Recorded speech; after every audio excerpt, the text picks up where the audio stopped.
Di tengah persaingan Amerika Serikat dan Cina yang semakin panas, ada satu pesan menarik yang disampaikan langsung Presiden Prancis Emmanuel Macron kepada Presiden Prabowo Subianto saat kunjungannya ke Paris. Pesannya sederhana tetapi memiliki makna geopolitik yang sangat besar. Indonesia tidak perlu memilih kubu. Indonesia harus tetap menentukan jalannya sendiri. Di saat banyak negara dipaksa condong ke satu kekuatan besar, Prancis justru mendorong Indonesia untuk tetap berdiri di atas kepentingan nasionalnya sendiri. Pertanyaannya, mengapa Prancis begitu berkepentingan melihat Indonesia tetap independen?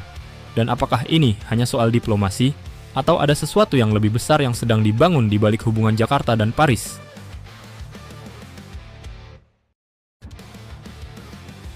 Dunia sedang ribut. Dunia saat ini sedang bergerak menuju persaingan yang semakin tajam antara Amerika Serikat dan China. Di berbagai kawasan, negara-negara mulai menghadapi tekanan untuk menentukan posisi. Sebagian memilih mendekat ke Washington, sebagian lagi mempererat hubungan dengan Beijing. Namun Indonesia berada dalam posisi yang berbeda. Sebagai negara terbesar di Asia Tenggara, Indonesia memiliki kepentingan yang jauh lebih besar daripada sekadar menjadi pendukung salah satu kubu. Inilah yang tampaknya dipahami oleh Prancis. Macron menegaskan bahwa negara-negara seperti Indonesia memiliki peran penting dalam menciptakan tatanan dunia yang lebih seimbang.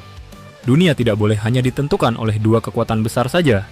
Harus ada negara-negara yang mampu menjaga keseimbangan dan tetap memiliki kebebasan menentukan arah kebijakannya sendiri.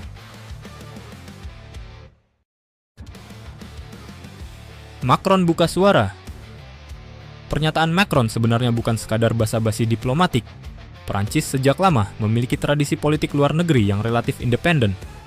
Meski merupakan bagian dari dunia barat, Paris seringkali mengambil sikap yang berbeda ketika merasa kepentingan nasionalnya tidak sejalan dengan negara lain. Karena itulah, Macron melihat Indonesia sebagai mitra yang memiliki cara pandang serupa. Indonesia menjalin hubungan baik dengan Amerika Serikat, memiliki kerjasama ekonomi yang besar dengan Cina, memperkuat hubungan dengan Jepang dan Korea Selatan, sekaligus memperluas kemitraan strategis dengan Eropa. Pendekatan seperti ini menunjukkan bahwa Indonesia ingin berteman dengan semua pihak tanpa harus menjadi pengikut siapapun. Indonesia membuat hitungan. Ada satu bagian menarik dari pernyataan Macron yang mungkin luput dari perhatian banyak orang. Ia menyebut Indonesia sebagai salah satu kekuatan penting yang mampu menjadi penyeimbang di tengah dinamika geopolitik global. Kalimat ini menunjukkan bahwa Indonesia tidak lagi dipandang hanya sebagai pasar besar atau negara berkembang biasa. Indonesia kini mulai diperhitungkan sebagai pemain yang memiliki pengaruh terhadap stabilitas kawasan Indo-Pasifik. Dengan jumlah penduduk yang besar, ekonomi yang terus tumbuh, posisi geografis yang strategis, serta pengaruh diplomatik yang semakin kuat, Indonesia menjadi negara yang tidak bisa diabaikan begitu saja. Singkatnya, Indonesia sudah terlalu penting untuk hanya menjadi penonton.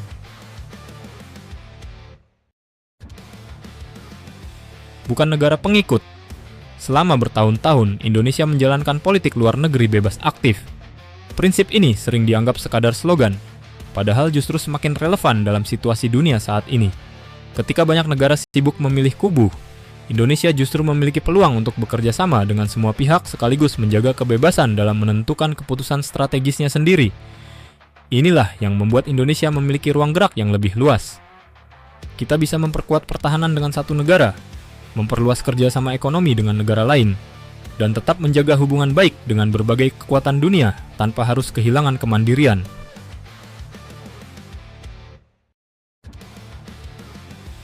Teman semua pihak.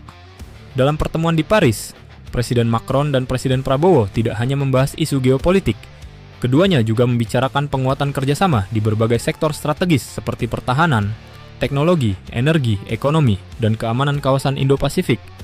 Kerjasama ini menunjukkan bahwa hubungan Indonesia dan Prancis tidak dibangun atas dasar ketergantungan.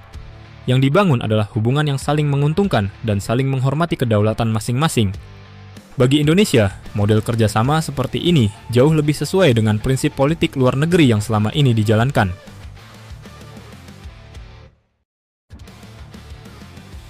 Lebih dari Rafale. Namun, ada hal yang jauh lebih menarik daripada sekadar pertemuan diplomatik. Hubungan Indonesia dan Prancis kini mulai bergerak ke level yang lebih dalam. Publik mungkin mengenal kedekatan kedua negara melalui pembelian jet tempur Rafale, tetapi kerjasama yang sedang dibangun ternyata jauh lebih luas daripada itu. Salah satu buktinya adalah rencana pelaksanaan latihan gabungan Pegasus 2026 antara Indonesia dan Prancis. Dalam dunia militer, latihan bersama bukan sekadar kegiatan seremonial. Latihan seperti ini merupakan bentuk pembangunan kepercayaan, penyamaan prosedur operasi, dan peningkatan kemampuan untuk bekerja bersama dalam berbagai skenario keamanan.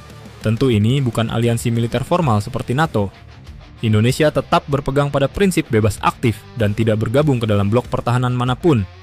Namun tidak bisa dipungkiri bahwa hubungan pertahanan Indonesia dan Prancis kini semakin erat. Dari Rafale, kerjasama teknologi pertahanan, keamanan maritim, hingga latihan Pegasus 2026, semuanya menunjukkan bahwa Jakarta dan Paris sedang membangun kemitraan strategis yang semakin kuat. Jika dulu hubungan ini lebih banyak terlihat sebagai hubungan penjual dan pembeli alutsista, kini arahnya mulai berubah menjadi hubungan dua negara yang memiliki kepentingan strategis bersama di kawasan Indo-Pasifik.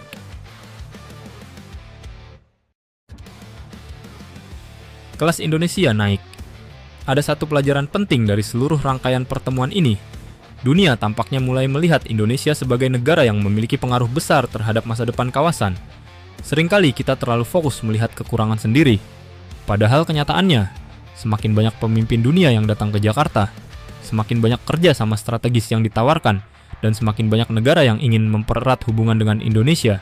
Fakta bahwa Presiden Prancis secara terbuka mendorong Indonesia untuk tetap independen menunjukkan bahwa posisi Indonesia kini semakin diperhitungkan. Negara yang tidak penting tidak akan menjadi rebutan mitra strategis berbagai kekuatan dunia.